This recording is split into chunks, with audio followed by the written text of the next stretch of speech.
L'optimisation des ressources en 2 minutes. C'est quoi l'optimisation des ressources? L'optimisation des ressources consiste en la gestion économique, efficace et efficiente de son budget de fonctionnement et d'investissement. Elle appelle ainsi à trouver de nouvelles marges de manœuvre au sein des collectivités locales pour continuer à mener à bien leur mission de service public, dans un contexte de baisse des ressources. Pourquoi optimiser les ressources locales? L'optimisation des ressources locales permet globalement de répondre au contexte budgétaire contraint des collectivités locales.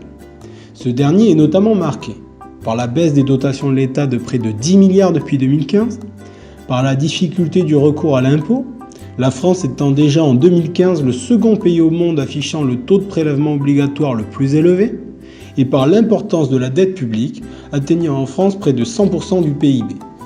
Dans ce contexte, les plans d'optimisation budgétaire se sont multipliés dans les collectivités locales ces dernières années, notamment depuis 2008, et ont tendance à se renforcer. Comment optimiser les ressources locales?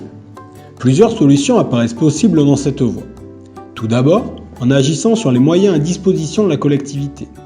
Par exemple, par la maîtrise d'une gestion pluriannuelle de la masse salariale, par la performance des achats ou par la rénovation de la politique de tarification.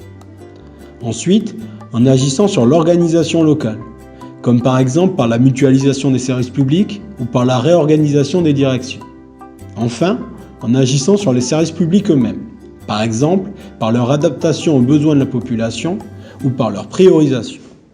Dans ce cadre, le rôle du manager dans ces démarches d'optimisation des ressources est prépondérant.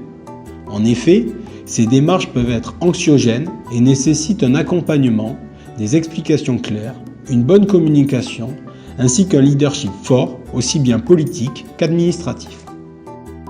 En conclusion, l'optimisation des ressources semble constituer une démarche d'actualité permettant d'assurer un développement durable et maîtrisé sur le plan financier. Le manager local doit ainsi développer des qualités d'anticipation, de rationalisation et de pilotage des politiques locales. Malgré ces premières réponses, plusieurs questions restent toutefois en suspens. Quelles sont les voies d'optimisation des ressources prises en pratique par les managers?